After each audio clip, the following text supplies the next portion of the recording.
ওখানে এমন এমন স্টুডেন্ট আছে যে আমাদের বয়সের বেশি। হ্যাঁ, আমার আব্বুর বয়সের বেশি ছিল, দেখলাম আর কি। হ্যাঁ, আপনি ওনার ছেলে নাতির সমান। হ্যাঁ,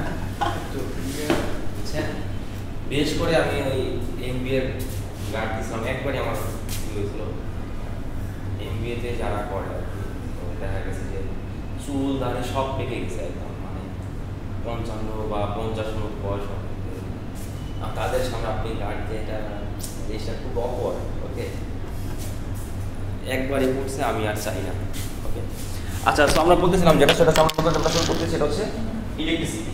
সো ইলেকট্রিসিটি বোঝার আগে আমাদের কি বুঝতে হবে, একদম বেসিক থেকে শুরু করতেছি আমরা। সো কারেন্টের ফ্লো মানে আমরা জানি হচ্ছে চার্জের ফ্লো। আমার কাছে চার্জ জিনিসটা কি বলতে পারলেন না তো কেউ? চার্জ মানে ফোর্স।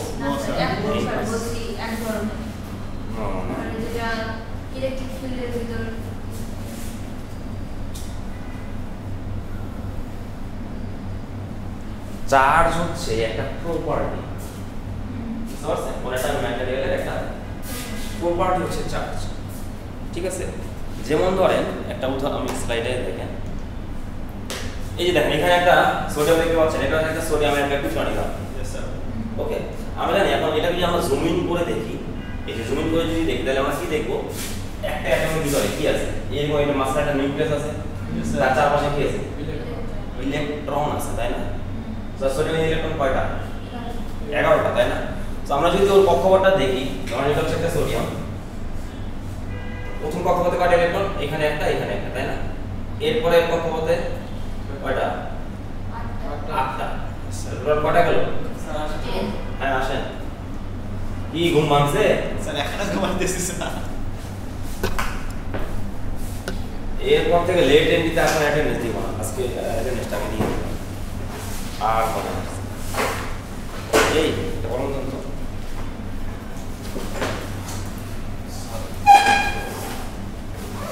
আজকে কয় তারিখ? 26 না?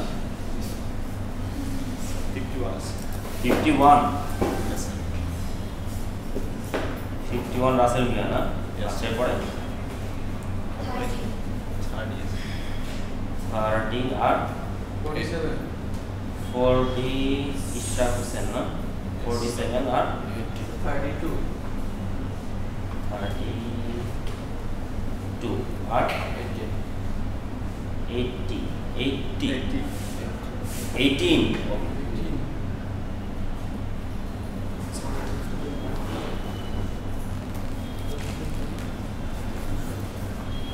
ওকে। আচ্ছা, তো আমরা যদি এটাকে জুম ইন করে দেখি তাহলে ওর শেষ বাক্য দিয়ে যেটা দেখতেছি হচ্ছে একটা, তাই না? এইটা সে দিয়ে দিতে পারে, তাই না? আর এই যে সোডিয়াম, ওর ভিতরে কি আছে? এই নিউক্লিয়াসের ভিতরে প্রোটন আছে, নিউট্রন আছে। সো দেখেন এই যে ইলেকট্রন, এইটা হচ্ছে একটা চার্জ, কারণ আমরা জানি ওর চার্জ কেমন? নেগেটিভ, তাই না? হ্যাঁ, নেগেটিভ। সো এখানে এই ইলেকট্রনের জন্য হচ্ছে আমাদের নেগেটিভ, আর এটার ভিতরে কি আছে? নিউট্রন আর প্রোটন, তাই না? এটাতে নিউট্রন আছে, প্রোটন আছে। প্রোটনের চার্জ কেমন? পজিটিভ। ওকে, আর এই নিউট্রনের চার্জ কেমন? নিউট্রন। সো আমরা এই যে চার্জ, এগুলো সবই কিন্তু একটা চার্জ। ওকে, সো এটা হচ্ছে একটা প্রপার্টি তার।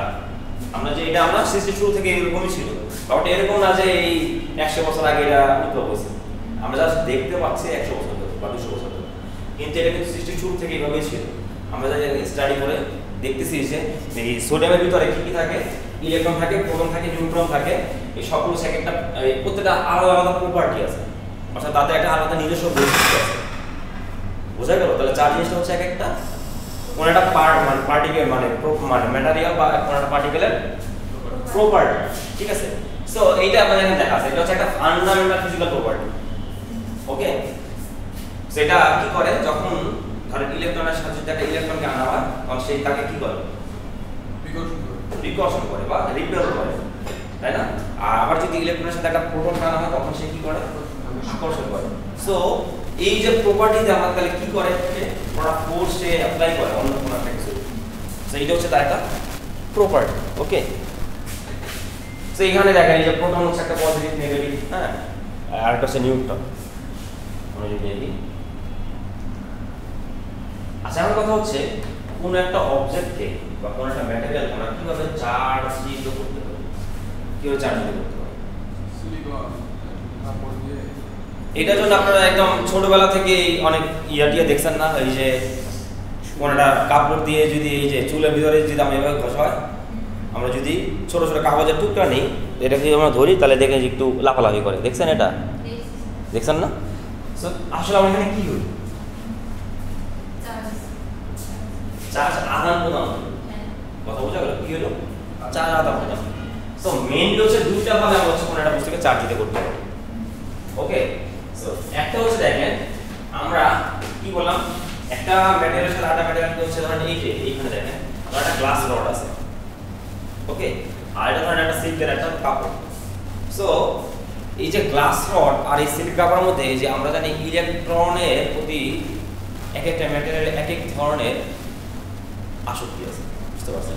অ্যাট্রাকশন আছে, কারো অ্যাট্রাকশন বেশি, কারো অ্যাট্রাকশন কম। সো আমরা ধরেন দুইটা ডিফারেন্ট টাইপ অফ ম্যাটেরিয়াল, একটা হচ্ছে গ্লাস রড আর একটা হচ্ছে সিল্ক ক্লথ, ঠিক আছে? সো দেখা গেছে যে সিল্ক ক্লথের ইলেকট্রনের প্রতি তার চাহিদাটা খুব বেশি, ইলেকট্রনের প্রতি তার আকর্ষণ খুব বেশি, ইলেকট্রনকে সে নিতে চায় বেশি, বুঝা গেল? সো আমরা যদি এই যে এই সিল্ক ক্লথ দিয়ে আমরা যদি গ্লাস রডটাকে আমরা যদি ঘষা দিই, সো ঘষা দিলে কি হবে, যেহেতু ইলেকট্রনের কি চাহিদা বেশি, সো কিছু পরিমাণ ইলেকট্রন এই গ্লাস রড থেকে কি হবে সিল্কের কাপড়ের মধ্যে চলে আসবে, বোঝা গেল? সেটা হচ্ছে কন্টাক্ট থাকতে হবে, তাহলে হচ্ছে চার্জ করতেছে কি হবে বাই কন্ডাকশন। ওকে, কন্টাক্ট থাকতে হবে একটার সাথে একটা, কি কন্টাক্টে আচ্ছা ঘষা লাগা মানে একটার সাথে কন্টাক্ট হবে, বোঝা গেল? সো এখানে কি হইলো, এই ইলেকট্রন একটা জায়গা থেকে আরেক জায়গায় কি হলো চলে আসলো, তাহলে এই যে ইলেকট্রনটা এটা ওর মধ্যে যখন এক্সটেনশন জমা হয়ে যাবে, সো সে এখন কি হয়ে গেল চার্জ হয়ে গেল, বুঝা গেল? তাহলে সে হচ্ছে কি ধরনের চার্জিত হইল, আর সিমিলার ওর থেকে ইলেকট্রন চলে আসছে, তাহলে ও কিছু হলো চার্জিত হইল, তাহলে ওর চার্জিত কিরকম হইল পজিটিভ চার্জ।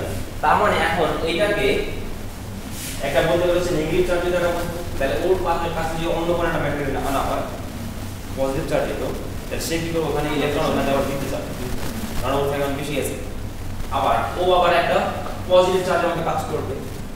এইভাবে আমরা চাইলে কোনটা বস্তুকে কোনো একটা কন্টাক্ট করে অর্থাৎ একটা সাথে ওই যে রাফ করে বা অন্য কোনোভাবে কন্টাক্ট যদি থাকে তাহলে আমরা কি করতে পারি চার্জিত করতে পারি। কারণ কথা হচ্ছে এই যে সিল্কের যে কাপড়টা এটাকে মনে করেন এইরকম চার্জিত করে এক জায়গায় নিয়ে রেখে দিই, তাহলে ওর কি আর কোনোভাবে ইলেকট্রন ছাড়তে পারবে? ছাড়তে পারবে। তাহলে এই ধরনের সিস্টেমে যে চার্জিত যেটা হলো এটাকে বলা যায় মানে স্থায়ী বলা যায়, তাই না? অর্থাৎ আমি যদি আর কোনো কন্ট্যাক্টে থাকে কোনো কিছু না নিয়ে আসি তাহলে সে স্থায়ীভাবে কি হলো চার্জিত থাকবে। সিমিলারলি ওই গ্লাস রডটাও কি থাকবে চার্জিত থাকবে যদি আমরা অন্য কোনো কন্ট্যাক্টে না আসি। এই যে ধরেন এই যে আমি হাঁটতেছি কন্টিনিউয়াসলি, তাই না? যে এই যে আমার জুতার সাথে এই ফ্লোরের সাথে একটা কন্ট্যাক্ট হচ্ছে, সো এইখানেও কিন্তু একটা ইলেকট্রনের আদান প্রদান হয়, সেটা কিন্তু একটা কন্টিনিউয়াস প্রসেস, ঠিক আছে? আমরা এই যে ধরেন এই যে এটাকে ধরি, কারণ এই যে হাতলটা দশা হাতল এখানে ধরার সাথে সাথে কিন্তু এখানে আমাদের মধ্যে একটা ইলেকট্রন আদান প্রদান হয়, একটা রাব হচ্ছে না, কথা হচ্ছে যার ইলেকট্রন আসক্তি বেশি সেই ইলেকট্রনকে টান দিয়ে নিজের কাছে নিয়ে নেয়, ঠিক আছে? আবার কি হয় অন্য আরেকজন এসে ধরলো, দেখা গেছে সে অন্য জায়গা থেকে ইলেকট্রন নিয়ে আসছে, সে ওই ইলেকট্রনটা যখন এখানে ধরবে নাম্বারের মধ্যে পাস হয়ে যাবে, বুঝতে পারছেন? এটা একটা কন্টিনিউয়াস প্রসেস, ঠিক আছে? এক জায়গা থেকে যাচ্ছে এক জায়গা থেকে আরেক জায়গায় যাচ্ছে, ঠিক আছে? আমি এখান থেকে এখানে মানে পাস করতেছি, আবার এখানে আবার আরো অন্য কোনো জন হাঁটবে, তার মধ্যে ইলেকট্রন পাস হয়ে যাবে, ঠিক আছে? তো আলটিমেটলি পুরো জিনিসটা কি থাকবে ব্যালেন্সে থাকবে, কথা বোঝা গেল? আলটিমেটলি কি হবে পুরো জিনিসটা ব্যালেন্সে থাকবে, কিন্তু ইলেকট্রনের কিন্তু আদান প্রদান কিন্তু হচ্ছেই, অল্প কিছু হইলো, বোঝা গেল? আচ্ছা, আরেকটা কি করতে পারি ইনডিউস করতে পারি, ধরেন কোনো একটা কিছু কন্ট্যাক্ট না তাতেও ইনডিউস করা যায়, যেমন ধরেন এই যে আমরা এই যে জায়গাতে দেখাইলাম যে যদি আমরা যদি খসা হয়, আমরা যদি কাগজের উপরে ধরি তাহলে কি হয়, একটু আকর্ষণ পেয়ে ওকে আমি কন্ট্যাক্টটা নিছি, কন্ট্যাক্টটা না নিলেও কিন্তু একটার কারণে আরেকটার মধ্যে কি হচ্ছে, ইনডিউস হচ্ছে। তো ওটা দেখেন, এটা যেমন আমরা কি করলাম দেখেন, এইটা হচ্ছে ধরেন একটা নিউট্রাল একটা বস্তু নিলাম, ওকে, একটা নিউট্রাল একটা বস্তু নিলাম, ওর ভিতরে ইলেকট্রন আর প্রোটন সমানভাবে ডিস্ট্রিবিউটেড আছে, খুব সুন্দরভাবে ডিস্ট্রিবিউটেড আছে, ওকে। সো এখন আমরা একটা পজিটিভলি চার্জ রড, ধরেন এই ধরনের একটা রড নিয়ে আসলাম যেটা হচ্ছে পজিটিভলি চার্জ, এই যে যেমন এখানে আমরা করছি অলরেডি পজিটিভলি চার্জ করছি এটাকে। এই রডটা যদি আমরা এখানে নিয়ে আসি তাহলে কথা হচ্ছে এটা কি ধরনের চার্জ, পজিটিভলি চার্জ, আর এটা কি, এটা আমাদের ডিস্ট্রিবিউট আছে সমানভাবে, ঠিক আছে, ইলেকট্রন প্রোটন দুইটা সমানভাবে ডিস্ট্রিবিউট আছে। যেহেতু এটা পজিটিভলি চার্জ তাহলে ও কি করবে, ও কাকে আকর্ষণ করতে চায়, নেগেটিভকে। সো ওর ভিতরে যে নেগেটিভ গুলো আছে, মানে এটা যদি একটা মেটাল, হ্যাঁ, তাহলে ওর ভিতরে ফ্রি ইলেকট্রন আছে না, ফ্রি ইলেকট্রন আছে। সো এই পজিটিভ চার্জ এই ফ্রি ইলেকট্রনগুলোকে ওর দিকে কি করবে, একটু আকর্ষণ করবে, টানবে, বুঝতে পারলে, আকর্ষণ করবে। সো কি হবে তখন, এই নেগেটিভ চার্জগুলো দেখা গেছে ওর দিকে একটু বায়াসড হয়ে ওর দিকে একটু আগায় যাবে, বোঝা গেল। সো ওর দিকে যদি আগায় যায় দেখেন তো, এই যেখানে আগে কি ছিল, ব্যালেন্স অবস্থা ছিল প্রোটন আর নিউট্রন এই ইলেকট্রনগুলো, এখন কি হলো, এক সাইডে নেগেটিভ চলে আসছে আর আরেক সাইডে পজিটিভগুলো আগে থেকে ছিল সেটা তো নড়তে পারে না, তার মানে এর ভিতরে একটা কি তৈরি হলো, এক সাইডে নেগেটিভ এক সাইডে পজিটিভ চার্জ তৈরি হলো, ঠিক আছে। তাহলে এটা একটা কি হলো, একটা পোল সৃষ্টি করলো না, এক সাইডে পজিটিভ এক সাইডে নেগেটিভ, এটা পজিটিভ পোল একটা নেগেটিভ পোল তৈরি হলো। সো এইভাবে আমরা চাইলে কোনো একটা বস্তুকে চার্জিত করতে পারি, বুঝা গেল। আমরা কিভাবে আমরা কোনো একটা বস্তুকে চার্জিত করতে পারি। আমরা কিন্তু স্ট্যাটিক ইলেকট্রিসিটি নিয়ে পড়াশোনা করতেছি শুরুতে। স্ট্যাটিক মানে কি, ইলেকট্রনগুলো মুভ করতেছে না বলতে কি, কারণ কারেন্টের ফ্লো যেমন হয়, একটা তারের ভিতর থেকে কারেন্ট এক জায়গা থেকে ইলেকট্রনগুলো এক তারের ভিতর দিয়ে সরাসরি মুভ করে, আমরা ওইটা নিয়ে আলোচনা করতেছি। আমরা হচ্ছে কোনো একটা জায়গায় যেমন এখান থেকে ইলেকট্রন গিয়ে এখানে যে বসে পড়ছে, এখানে যে বসে পড়ছে, তো এখানে কিন্তু বসেই আছে, এখানে কিন্তু মুভ করতেছে না সেটা। তো এটা হচ্ছে স্ট্যাটিক ইলেকট্রিসিটি। আমরা জানি আর ইলেকট্রিসিটি দুই ধরনের, তাই না, একটা হচ্ছে স্ট্যাটিক আর একটা হচ্ছে কারেন্ট। কারেন্ট ভিতরে হচ্ছে ইলেকট্রন একদম ফ্লো হতে পারে, তারের ভিতরে ফ্লো হয়। তো আমরা হচ্ছে শুরুতে স্ট্যাটিক নিয়ে কাজ পড়াশোনা করতেছি, বুঝতে গেল। আচ্ছা, তো আমরা আচ্ছা এইভাবে তাহলে কোন একটা বস্তু আমরা হচ্ছে চার্জ করতে পারি, ওকে। সেখানে ডিটেইলসগুলো দেখতে বুঝতে পারবে। এই যে পোলারাইজেশন হলো, কারণ এক পাশে কি হলো, ডিস্ট্রিবিউট হয়ে গেল প্লাস, আর এক পাশে মাইনাস, এই পোলারাইজেশন, ঠিক আছে। আমরা যদি আবার এটাকে সরায় ফেলি দেখা গেছে যে ওর ভিতরে আবার কি হবে, রিঅ্যারেঞ্জ হয়ে যাবে, বুঝা গেল। কারণ ওর ভিতরে তো সমান সংখ্যক ইলেকট্রন সমান সংখ্যক প্রোটন আছে, ঠিক আছে। এটা আবার নিজের মধ্যে কি হয়ে যাবে, ডিস্ট্রিবিউটরে আবার সমান আগের মতো নিউট্রাল হয়ে যাবে, ঠিক আছে। তো এইভাবে হচ্ছে এটা ইনডিউস করা হলো, এটাকে চার্জটাকে কি করা হলো, ইনডিউস, ওকে। আচ্ছা, এখন এই যে ইলেকট্রিক চার্জ এটা হচ্ছে কনজারভেটিভ থাকে সবসময়। একটা আমি উদাহরণটা দিচ্ছি, যেমন এই যে বললাম যে আমি যখন এটা ধরন ধরলাম, যখন আমার থেকে ধরেন কিছু ইলেকট্রন এখানে চলে গেল, আবার অন্য কেউ এসে যখন ধরবো তখন ওই ইলেকট্রন তার মধ্যে ফাঁসে যাবে। তার মানে চার্জ এক জায়গায় আর জায়গায় ফ্লো হচ্ছে, কিন্তু আলটিমেটলি পুরো জায়গাটা কি থাকতেছে, ইলেকট্রন সমানই থাকতেছে। ইলেকট্রন কোনো জায়গায় মানে পুরো সিস্টেমে, ধরুন আমি যদি এইটা একটা সিস্টেম চিন্তা করি, এই সিস্টেমের ভিতরে আমরা যতক্ষণ আসি ইলেকট্রন কিন্তু এই সিস্টেমে মনে করেন শুরুতে 100টা ইলেকট্রন থাকলে শেষে 100টা ইলেকট্রনই থাকবে। হয়তো ওর কাছে 50টা ছিল, ওর কাছে 20টা ছিল, ওর কাছে 30টা ছিল শুরুতে, দেখা যাচ্ছে ওর কাছে 30টা জায়গায় হয়ে গেছে 28টা, ওর কাছে দেখা গেছে মানে 2টা বেড়ে গেছে, ওর থেকে আবার 3টা কমে গেছে, ওর থেকে আবার 3টা বেড়ে গেছে। সো ইলেকট্রনগুলো এক জায়গা থেকে আরেক জায়গায় কী হয়ে গেলো, স্থানান্তর হয়ে যেতে পারে, কিন্তু টোটাল যে সিস্টেমের মধ্যে ইলেকট্রন সেটা কি থাকবে, সেমই থাকবে, ঠিক আছে। এটা হচ্ছে কনজারভেশন। যেমন ধরেন আমরা যদি এখানে একটা মানে এটা হচ্ছে একটা পাথর, হ্যাঁ, এটার ভিতরে ধরেন 2টা পজিটিভ চার্জ 2টা নেগেটিভ চার্জ, ওকে। সো তাহলে 2টা পজিটিভ চার্জ 2টা নেগেটিভ চার্জ, তার নেট চার্জ কত, 0, 2টা পজিটিভ 2টা নেগেটিভ, তাহলে আর ওর নেট চার্জ কোনো নাই, ওকে।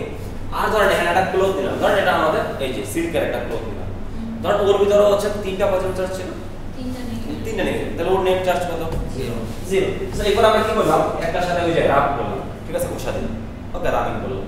সো রাবিং করলে কি হবে, আমরা জানি ইলেকট্রনের একটা আদান প্রদান হবে। সো ধরেন এমন হলো যে পরবর্তীতে যেটা হলো ওর আগে ছিল দুইটা প্লাস চার্জ দুইটা নেগেটিভ চার্জ সো এই দুইটা নেগেটিভ চার্জ সে এখান থেকে আবার দুইটা ইলেকট্রন এখানে চলে আসতে পারে ওকে দুইটা ইলেকট্রন এখানে চলে আসে তাহলে ওর কাছে ইলেকট্রন কয়টা আগে ছিল দুইটা এখন কয়টা আরো দুইটা টোটাল কয়টা চারটা তাহলে আমরা এখন কি নেট চার্জ তৈরি হলো না তার নেট চার্জ কত -2 আর ও দুইটা ইলেকট্রন ওর কাছে আগে ছিল এখন দিয়ে দিছে তাহলে ওর নেট চার্জ কত হইলো +2 সো ইলেকট্রন এক জায়গা থেকে আরেকটা চলে গেল কিন্তু টোটাল আগে দেখা গেল টোটাল চার্জ ছিল কয়টা এখানে 4টা এখানে 6টা কয়টা টোটাল 10টা চার্জ তাই না এখানে দেখা গেল টোটাল চার্জ কয়টা 4 আর 2 6 3 আর 1 4 10 সো আলটিমেটলি চার্জ কিন্তু কমে না সিস্টেম থেকে কিন্তু এক জায়গা থেকে আরেক জায়গায় কি গেল স্থানান্তর হয়ে গেল ঠিক আছে সো এইটাই হচ্ছে কনজারভেশন যে charge can neither B created for not destroyed so charge আমরা মনে করেন যে আমরা তৈরি করে ফেললাম বা ডিস্ট্রয় করে ফেললাম এটা আসলে করা পসিবল ওকে সেটা জাস্ট কি হয় যে এক জায়গা থেকে আরেক জায়গায় এক বডি থেকে আরেক বডিতে কি হয় ট্রান্সফার এটা হচ্ছে conservation of charge okay electric charge তার কোনো কোশ্চেন আচ্ছা এখন এই ইলেকট্রিক চার্জ সবটা কোয়ান্টাইজ আমাদের এনার্জি হচ্ছে কোয়ান্টাইজ আমরা হচ্ছে কোয়ান্টাইজ কথার মানে জানেন নি কোয়ান্টাইজ কথার মানে ধরেন এক পাশে একটা পাহাড় আছে এই যে ঠিক আছে পাহাড়ের এক সাইডে হচ্ছে সিঁড়ি দিয়ে ওঠা যায় আর এক সাইডে হচ্ছে এরকম একদম সমান রাস্তা হ্যাঁ সো ধরেন আমি এটাকে তিনটা লেভেল ভাগ করলাম ওকে সো আপনি ধরেন ফার্স্টে এখান দিয়ে উঠতেছেন আপনি উত্তরতে এখানে দাঁড়াতে পারবেন না দাঁড়াতে পারবেন আর উত্তরতে এখানে দাঁড়াতে পারবেন এখানে মাঝখানে দাঁড়াতে পারবেন না দাঁড়াতে আবার এখানে দাঁড়াতে পারবেন মাঝখানে মানে অর্থাৎ আমি যেটা বুঝতে চাচ্ছি সেটা হচ্ছে আমরা চাই এখানে যে কোনো পয়েন্টে আমরা দাঁড়াতে পারবো না দাঁড়াতে আর দাঁড়াতে এখানে যদি এখানে একটা সিঁড়ি আছে আমি যে আপনাকে বলি ধরেন এক সিঁড়ি উঠলেন আর অর্ধেক সিঁড়ি উঠলেন এখানে দাঁড়াতে পারবেন কথা বুঝতে পারছেন এই সিঁড়িতে উঠতেছেন পাশে এক সিঁড়ি আমি বললাম যে দেড় সিঁড়িতে যেতে না সম্ভব না ঠিক আছে সো এই যে আমরা বলতেছি ইলেকট্রন আদান প্রদান হচ্ছে আমি বলছি একটা ইলেকট্রন আদান প্রদান হচ্ছে দুইটা ইলেকট্রন আদান প্রদান হচ্ছে দেড়টা ইলেকট্রন আদান প্রদান হওয়া সম্ভব কথাটা বোঝা গেল যে কি উদাহরণটা কি হয়ে দিলাম যে দেড়টা ইলেকট্রন আমি বললাম যে এক জায়গা থেকে আরেক জায়গায় মানে 2.5 ইলেকট্রন সে ট্রান্সফার করছে সেটা কি সম্ভব 2.5 ইলেকট্রন আদান প্রদান করা সম্ভব ঠিক আছে হইলে একটা দুইটা তিনটা এইভাবে হবে সো এই যে আমার কথাটা মানে হচ্ছে যে কোয়ান্টাইজ কথা মানে হচ্ছে একটা ফিক্সড অ্যামাউন্ট দিতে হবে সো এখান থেকে এখানে যেতে হলে একটা নির্দিষ্ট পরিমাণই যেতে হবে এরপর আবার একটা ফিক্সড পরিমাণই এরপর আবার একটা ফিক্সড পরিমাণ অর্থাৎ এটা হচ্ছে একটা কন্টিনিউয়াস ভ্যালু অর্থাৎ এখানে আমরা যে কোনো জায়গায় দাঁড়াতে পারি কিন্তু এই চার্জটা কি হবে ফিক্সড ভ্যালু দিবে অলওয়েজ কথা বুঝতে পারলো যে আমরা বলতে পারবো না যে 3.5টা ইলেকট্রন এক জায়গায় থাকে অথবা 3.7 ইলেকট্রন ওখান থেকে গেল ঠিক আছে এটা আমরা বলতে পারবো না কারণ ইলেকট্রন হচ্ছে একটা ফিক্সড জিনিস এটা হচ্ছে তাহলে এনার্জিগুলো কি থাকবে বা ইলেকট্রনগুলো কি কোয়ান্টাইজড কথাটা মানে বোঝা গেল এখন সো ইলেকট্রন আমরা বলবো হচ্ছে কোয়ান্টাইজ সো এখানে দেখেন লেখা আছে দেখেন কি কোয়ান্টাইজ চার্জ মানে কি পড়েন দেখেন electric charge always exist as a discrete packet যেমন ধরেন চিপসের প্যাকেট দেখছেন না ধরেন এক জায়গা থেকে আলু দিচ্ছে আর এক জায়গা থেকে কি বের হচ্ছে চিপসের প্যাকেট আকারে বের হচ্ছে একটা প্যাকেটের ভিতরে সমান সংখ্যক মানে ভর যদি চিন্তা করি প্রত্যেকটা প্যাকেটে কি থাকবে ধরেন 30 গ্রাম করে আছে প্রত্যেকটা প্যাকেটে কি আছে 30 গ্রাম করে আছে সো একটা ডিসক্রিট অ্যামাউন্ট অফ প্যাকেটের মাধ্যমে কি হবে ইলেকট্রিক চার্জগুলো আদান প্রদান হবে যেটা আমি উদাহরণ দিয়ে মাত্র বললাম ঠিক আছে সো এটা অলওয়েজ কি হবে একটা ইন্টিজার মাল্টিপল মানে কি আমরা যে ইন্টিজার কথাটা মানে বুঝলাম না ইন্টিজার মানে হচ্ছে 1 2 3 4 5 ইন্টিজার মানে হচ্ছে পূর্ণ সংখ্যা বুঝতে পারছেন অলওয়েজ কি হবে ইন্টিজার মাল্টিপল হবে ঠিক আছে যেটা আমরা লিখবো হচ্ছে কি ইকুয়ালস টু ধরেন কোন জায়গায় কি পরিমাণ চার্জ আছে সো একটা ইলেকট্রন ধরেন চার্জ হচ্ছে E তো যতগুলা ইলেকট্রন আছে ততগুলা মিলাবো কি টোটাল চার্জ সো ধরলাম হচ্ছে n সংখ্যক ইলেকট্রন আছে বুঝতে পারছেন? সো এখানে n হচ্ছে ইলেকট্রনের নাম্বার অফ ইলেকট্রন, বা আমি এটা হচ্ছে ইন্টিজার নাম্বার, এটা বলতে পারি।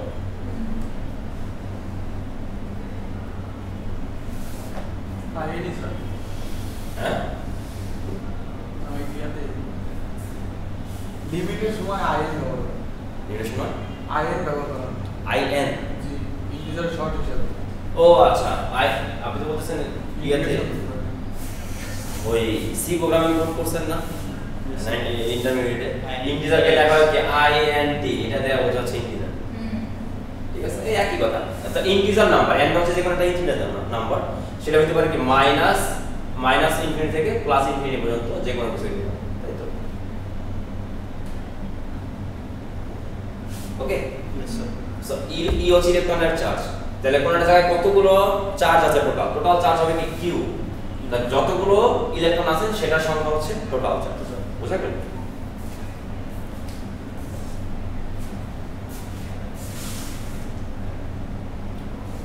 আচ্ছা, সো এখন আমরা দেখবো হচ্ছে ধরেন আপনার কোন একটা জায়গায় দুইটা চার্জ আছে। সো দুইটা চার্জের ভিতরে আমরা দেখলাম হচ্ছে কি এক ধরনের ফোর্স কাজ করে। ঠিক আছে, সেটা আপনারা অলরেডি 9 10 এর উপরে আসছে, 10 এর উপরে আসছে, যে দুইটা চার্জের মাঝখানে যে ফোর্স কাজ করে সেই ফোর্সটা আমরা কি বলি? ইলেকট্রোস্ট্যাটিক ফোর্স, বুঝতে বা কুলম্বস ফোর্স।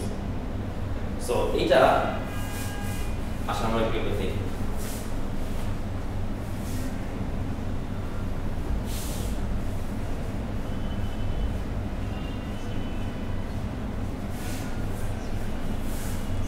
ধরেন কোন একটা জায়গায় একটা চার্জ আছে এখানে, এটা অবশ্যই একটা পয়েন্ট চার্জ। কি চার্জ? Point charge. অর্থাৎ একটা পয়েন্ট ভিতরে আছে। ওকে, এটা হচ্ছে একটা পয়েন্ট চার্জ।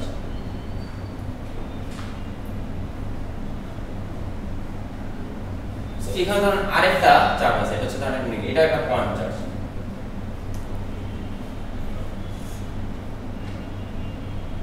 ঠিক আছে, সো দুইটা পয়েন্ট চার্জ যদি থাকে, সো তাদের ভিতরে একটা ফোর্স কাজ করে, হতে পারে সেটা অ্যাট্রাকটিভ, হতে পারে সেটা রিপালসিভ। কথাটা বুঝে? দুইটা চার্জের মাঝখানে কি থাকে? একটা ফোর্স কাজ করে, সেটা অ্যাট্রাকটিভ হতে পারে, রিপালসিভ হতে পারে, অর্থাৎ সেটা আকর্ষণ হতে পারে, বিকর্ষণ হতে পারে। কিন্তু দুইটা চার্জ যদি থাকে সে তাদের মাঝখানে একটা ফোর্স কাজ করে, এবং এই ফোর্সটা অলওয়েজ তাদের যে কানেক্টিং লাইন, বুঝছেন, তাদের মাঝখানে যে কানেক্টিং লাইন, এই লাইন বরাবর কাজ করে। কথা বোঝা গেল? সো ধরলাম এই দুইটা চার্জের মাঝখানে ডিসটেন্স ধরলাম হচ্ছে r। ওকে, দুইটা চার্জের মাঝখানে হচ্ছে ডিসটেন্স হচ্ছে r, আর ধরলাম এখানে হচ্ছে q1 চার্জ আছে, এখানে ধরলাম হচ্ছে q2 চার্জ আছে। Okay sir.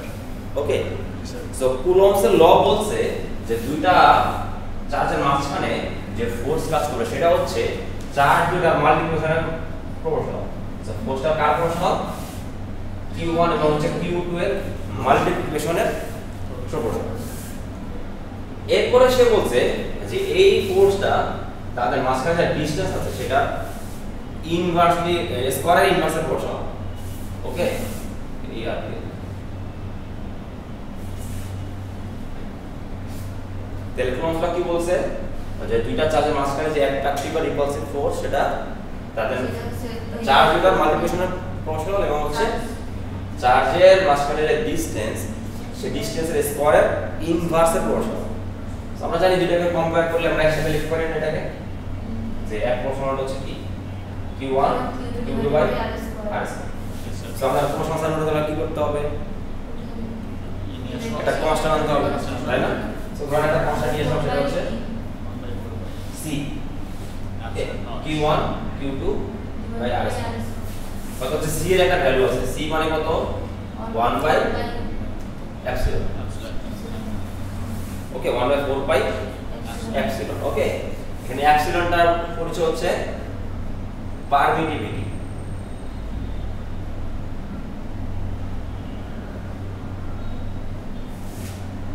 ওকে, এটা নিয়ে আমরা একটু আলোচনা করব যে পারমিটিভিটি কথা কি বুঝি। সো এটা আমরা যদি এখানে বসাই, c হলো এখানে, সো আমরা পারমিটিভিটি পেয়ে যাচ্ছে হচ্ছে 1 by 4 pi epsilon q1 q2 by হচ্ছে r স্কয়ার। ওকে, এটা হচ্ছে ফোর্স। ওকে, আমরা জানি ফোর্স একটা কি ধরনের কোয়ান্টিটি বলেন তো? ভেক্টর। ফোর্স কি ধরনের কোয়ান্টিটি? হ্যাঁ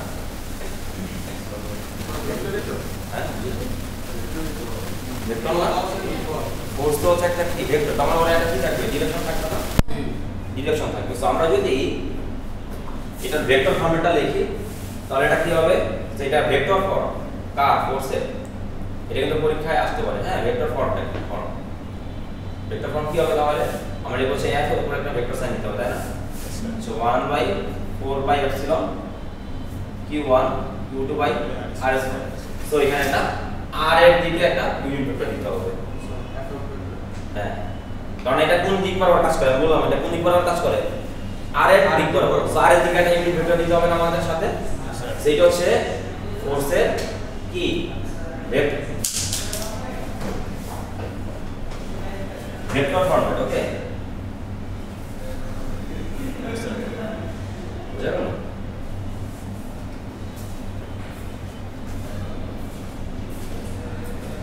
সো এটা কি ধরনের, এটা হচ্ছে ইলেকট্রোস্ট্যাটিক ফোর্স, আমরা দেখলাম হচ্ছে কুলম্বস ল।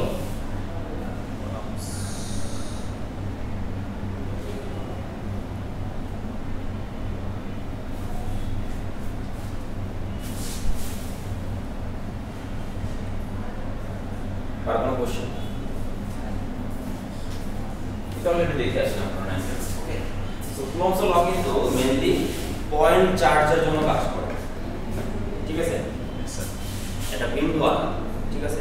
আর আমরা যদি একটা বড় একটা গোলক চিন্তা করি, ধরেন একটা বড় গোলক, এটার ভিতরে অনেকগুলো চার্জ আছে, সো আমরা এটা একদম সেন্টার থেকে হিসাব করব, কারণ এই পুরো আমরা ধরবো যে পুরো চার্জটা একটা পয়েন্টে কেন্দ্রীভূত আছে।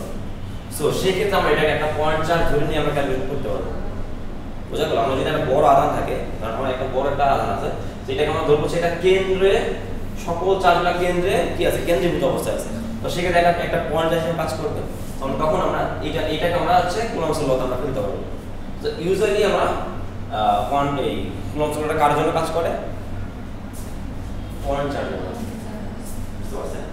পয়েন্ট মানে একটা পয়েন্ট ভিতরে একটা চার্জ, ঠিক আছে? একটা ছোট একটা পয়েন্ট হতে হবে, এবং বড় হইলে তাহলে সেক্ষেত্রে আমাকে ওইভাবে এটাকে একটু চেঞ্জ করতে হবে। বুঝছেন? টাইম আছে? হ্যাঁ, টাইম শেষ, 12 মিনিট। টাইম আছে। তো মানে ক্লাস শুরু করতে করতে আধা ঘন্টা লেট, এইভাবে হইলে কিভাবে আগাবো? হ্যাঁ, এই কদিন তো পরীক্ষা চলবে, এই কদিন তো পরীক্ষা চলবে, এইচএসসি পরীক্ষার জন্য জ্যাম থাকবে রাস্তা। এটা আগে বের হলে সমস্যা কি? আগে বেরোচ্ছে 9টায় বেরোচ্ছে 8:30 8:30 বের কত দূরে আমাদের কাছে আমার হাতে আছে, ও আমার হাতে দেখে নেই। হ্যাঁ, তুমি তো লেট করে আসছো কেন? এ রাতে কি করো? সারাদিন ফেসবুক চালাও না? রাতে আগে ঘুমায় তাও লেট হয়? কয়টা বাজে ঘুমাও? আগে বললে কয়টা? 12টা বাজে ঘুমাও? কয় ঘন্টা ঘুম লাগে মানুষ? তুমি কি বিড়াল নাকি? বিড়াল মা দৈনিক কয় ঘন্টা ঘুমায়? 16 ঘন্টা, 18 ঘন্টা, 20 ঘন্টা ঘুমায়।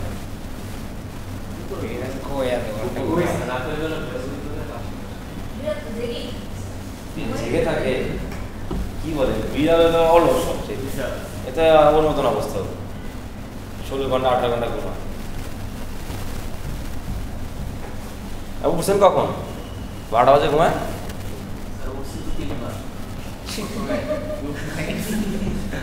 চিন্তা করেন। তাহলে দেখেন, এইটা হচ্ছে তাহলে ফোর্সের হচ্ছে ম্যাগনিটিউড বের হয় এখান থেকে, তাই না?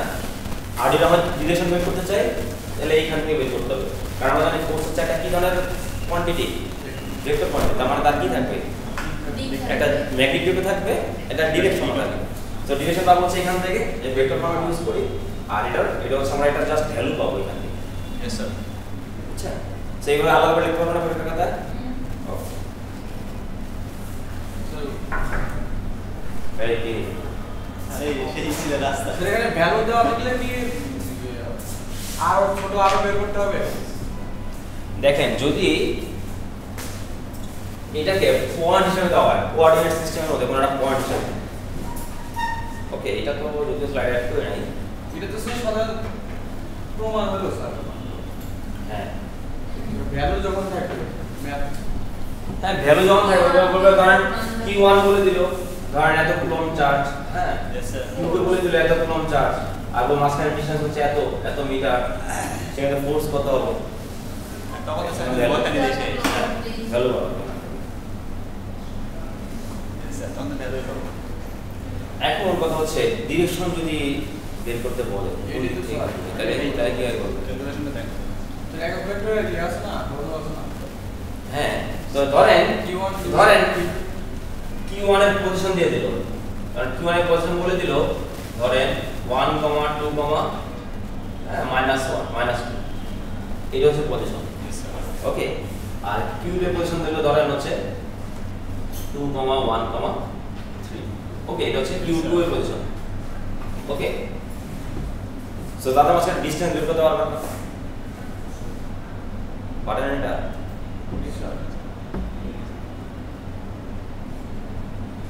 এটা আই ক্যাপ দিয়ে করতে হবে। হ্যাঁ আই ক্যাপ দিয়ে করতে হবে। এটা হচ্ছে পয়েন্ট দিয়ে দিলাম এটা হচ্ছে এই পয়েন্ট x y z তিনটা কোঅর্ডিনেট বুঝা হ্যাঁ। এটা হচ্ছে x এর ভ্যালু এটা হচ্ছে y এর ভ্যালু এটা হচ্ছে z এর ভ্যালু যেটা তার মানে হচ্ছে ভেক্টর হিসেবে লিখে এটা তাহলে কি লেখা যায় I plus 2j minus 2k বোঝা গেল আর এটাকে কি লেখা যায় 2i plus j plus 3k বোঝা গেল এটাকে লেখা যায় না সো দুইটা ভেক্টর মাঝখানে ডিসটেন্স বের করতে পারে ফেলে পাবো বলে কিছু নেই আচ্ছা এগুলো মুছে ফেললাম হ্যাঁ জি sir এসেগুলো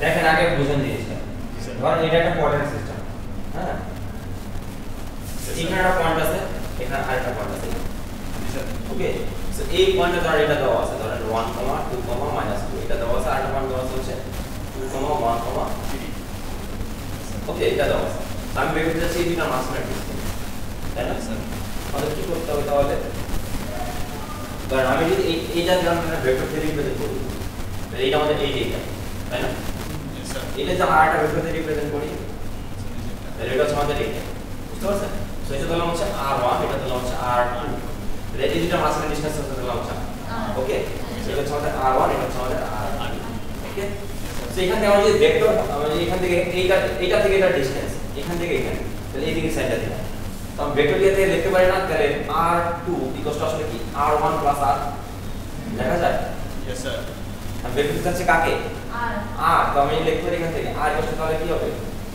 r2 minus r1 yes sir বোঝা গেল এখান থেকে এটা r2 এটা হচ্ছে r1 আমি ম্যানেজ করতে পারবেন জি স্যার বোঝা গেল তো আমি এটা কি করব তাহলে তাহলে এখান থেকে এটা মাইনাস করেন r2 থেকে এটা তাহলে 2 মাইনাস 1 বলে শুধু কি হবে i থাকবে j থেকে এটা মাইনাস করলে কি হবে মাইনাস j আর 3 থেকে মাইনাস 2 করলে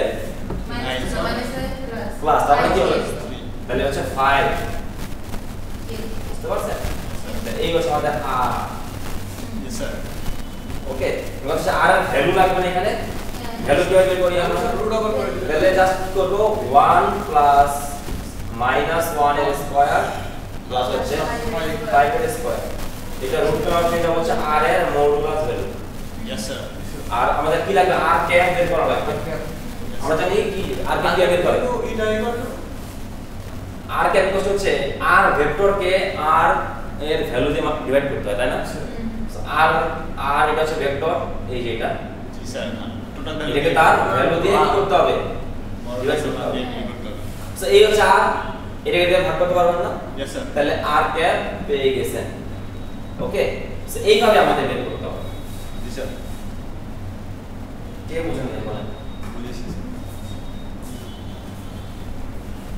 তাহলে ভেক্টর ফরম্যাট কিভাবে লিখতে হবে বুঝছেন?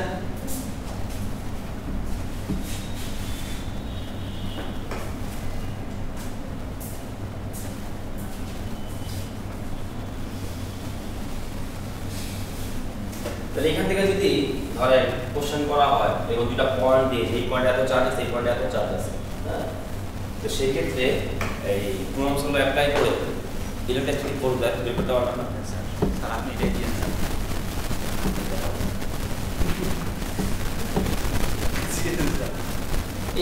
এরকমই তো এটাতে এই কুলম্বস ল এর মধ্যে আর মানে কঠিন করার কি আছে? সেই জন্য বলছি স্যার এটাই দিয়েন। এটা তো কোশ্চেন তো এটাই। হ্যাঁ, এইটাই তো একটা কোশ্চেন। ধরেন আমি যদি এখন জাস্ট বলে দেই যে Q1 এ ছিল ধরেন হচ্ছে 5 কুলম্ব চার্জ আর Q2 তে ছিল ধরেন 3 কুলম্ব চার্জ আর মাইনাস, স্যার তাহলে ফোর্সটা কত হবে? তখন শুধু মানটা বসে দিব, মানটা বসে দিব। আরে মান দেব না, আরে মান তার মধ্যে এই যে এখান থেকে হয়ে যাবে। আমি বললাম এই পয়েন্ট একটা চার্জ আছে, সেটা পয়েন্ট হচ্ছে এত, চার্জের পরিমাণ হচ্ছে এত, Yes, sir. পয়েন্ট হচ্ছে এত, চার্জের পরিমাণ হচ্ছে এত। ওকে, তো সেই ক্ষেত্রে আপনাদের বের করতে হচ্ছে ফোর্স আগে ফোর্স বের করতে হবে। তো সেই ক্ষেত্রে আমাদের ফার্স্টে কি বের করতে হবে? আটটা বের করে নিতে হবে। আটটা বের করে নিতে হবে। Yes, sir. পারবেন না? ওকে, তো এইটাই করার তো দেখি। এই এই এই এই ফর্মুলাটা আগে করে দিলাম, বর্ষা বের কর দেখি এখানে কত হয়। তাহলে এখানে 1 + 1 হচ্ছে 2, তাহলে হচ্ছে √27। ওকে, সেখান থেকে আমি r ক্যাপ পাচ্ছি হচ্ছে i/√27, তার মানে হচ্ছে 1/√27 i ক্যাপ, তাই তো, প্লাস হচ্ছে মাইনাস মাইনাস যে sir minus 1/√27 j cap plus 5/√27 k cap. এটা হচ্ছে r এর ভ্যালু, r ক্যাপের ভ্যালু। ওকে, জাস্ট এখানে বসাবো Q1 এর জায়গায় 5 বসাবে, Q2 এর জায়গায় -3 বসাবে। ওকে, সো দেখেন এখানে রেজাল্ট আলটিমেটলি কি আসবে, প্লাস না মাইনাস আসবে? মাইনাস মাইনাস আসলে কি বোঝায়? ওটা সিগনিফিকেন্স কি? এই যে এখানে এখানে বসাইলে সবকিছু সামনেটা কি আসবে? মাইনাস। মানে কত মাইনাসটার সিগনিফিকেন্স কি কি বুঝাইলো? মানে তার কি বুঝায়? মাইনাস স্যার বিকর্ষণ করবে।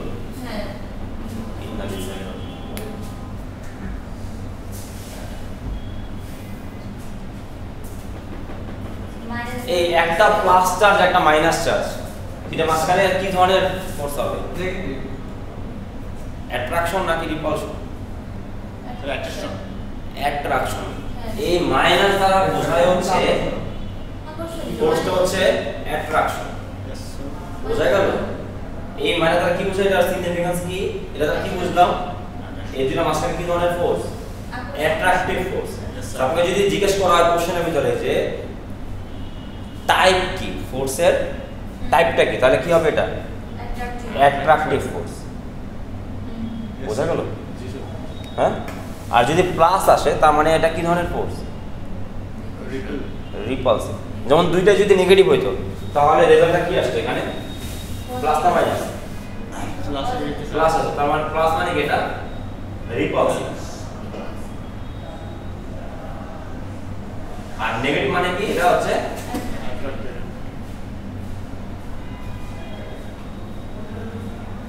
বোঝা গেল? একটা জায়গা থেকে আমরা কয়টাগুলো ক্যালকুলেশন করতে পারি দেখছেন? নম্বর কোডটা কি শুরু করতে পারবো? টাইম কত আছে? শেষে 30 এইবার বললে আমি কিভাবে আগাবো? এরপর থেকে লেট অ্যাটেন্ডেন্স আর মানে অ্যাটেন্ডেন্স দিব না, তাহলে পরীক্ষার একটা ঝামেলা আছে। আর সিটি কিন্তু কয় তারিখ সবাইকে বলছেন গ্রুপে? কেন আসবে না স্যার, আসবে না কেন? না স্যার আসবে বলতেছি ওরা আসবে কিন্তু স্যার এখন অসুস্থ হয়েছে। অসুস্থ হয় না? না, স্যার। কি বলো? জ্বর তো 2-3 দিন বেশি থাকার কথা না। না স্যার এই সিদ্ধান্ত নিতে হবে না।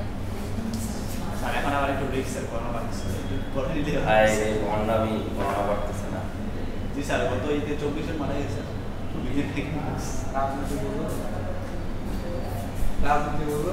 আর ঠিক আছে করোনা বাড়তেছে, কিন্তু এখন ওরকম কোনো সিচুয়েশন হয় না যে করোনার জন্য এটা স্যার অফ করবেন এবার মনে হয় করলে তো সীমিত আর হয়ে যাবে। বাঙালি কর্মচারী শক্তিশালী তবে হবে স্যার লকডাউন একটা হবে ছোট হোক বড় হোক লকডাউন একটা হবে সীমিত আকারে করবে কিন্তু সব বন্ধ করবে না স্যার আর মার্কেটে এমনি লস স্যার আগে থেকে সকল থেকে আমাদের বাসা থাকে ওয়াও ভিডিও টপ করে